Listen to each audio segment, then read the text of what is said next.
Hi, everyone. My name's Alex Taylor, and I did my law analysis on El Salvador's state of exception, also known as the Régimen de Excepción. To give you background on the state of exception, on March 26, 2022, 62 murders occurred in El Salvador, all of which trace back to multinational street gangs MS-13 and 18th Street Gang. On the following day, El Salvador's president, Nayib Bukele, issued an unprecedented crackdown in response to the ongoing violence. The president ordered a state of exception, which essentially suspended human rights to privacy and free speech pertaining to members of the criminal syndicates. This allowed the governments to.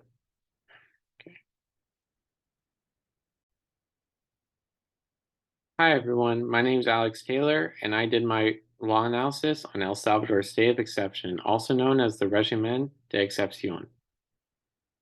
To give you background on the state of exception, on March 26, 2022, 62 murders occurred in El Salvador, all of which trace back to the multinational street gangs MS-13 and 18th Street Gang. On the following day, El Salvador's president, Nayib Bukele, issued an unprecedented crackdown in response to the ongoing violence. The president ordered a state of exception, which essentially suspended human rights to privacy and free speech pertaining to members of the criminal syndicates. This allowed the government to round up thousands of individuals without due process. Even to this day, this law is in effect.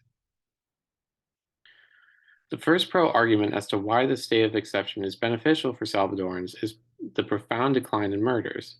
Since the implementation of the law, the murder rate has fallen approximately 56.8% as of May 2023. The government's aim to extinguish the terroristic threats has become resoundingly successful. Not only are crime organizations left in a state of disarray, but thousands of gang members have been lifted from the streets and into federal penitentiaries. And here's a graph charting the murder rates in El Salvador. The second pro is that the law is a deterrent for future criminal activity and recruitment. President Bukele's exercising of his political power has relieved a great deal of stress on the communities impacted by the violence. The state of exception has imprisoned an estimate of 60,000 people, a vast majority of which had affiliations with gangs and drug cartels. With so many criminals in jail, Salvadorans can now take a sigh of relief in the midst of the chaos. The first con argument is that the state of exception is a contravention of an individual's rights. Lifting citizens' rights is a violation in and of itself. Even if a crisis is unfolding, why should everyone's rights be stripped long term? Humanitarian groups have shared their disdain for Bukele's state of emergency.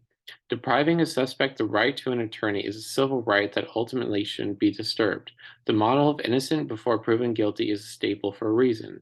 Not only are the mass arrests unjust, but they are rife with inhumane treatment and abuse. Here are images of the interior of a mega prison built for the gang members. Notice how there are no mattresses or access to privacy for these inmates. Also notice how the prisoners are tightly packed together, even during the COVID-19 crisis. The second con is that thousands of innocent people have been wrongfully imprisoned on account of the state of emergency. Innocent civilians have been swept up in raids and taken into custody and jailed without a fair trial. Approximately 1 in 6 individuals detained in the raids is innocent, which is a great cause for concern. In many respects, this state of exception is a disservice to the people of El Salvador. Stripping both innocent and guilty of their personal freedom should never be the answer. And here's an image of families dealing with the impact of having loved ones taken during the raids. In conclusion, the state of exception focuses on reducing the potency and effectiveness of street gangs in El Salvador. The state of exception's shortcomings lie in its inability to sort the innocent from the guilty. Ultimately, I think that the state of exception is a good law.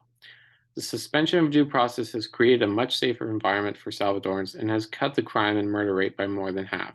In light of that, it is time for the exception to end and for prisoners to be given their right to due process again. And here's an image of President Bukele delivering a speech. And here are my references. Thank you.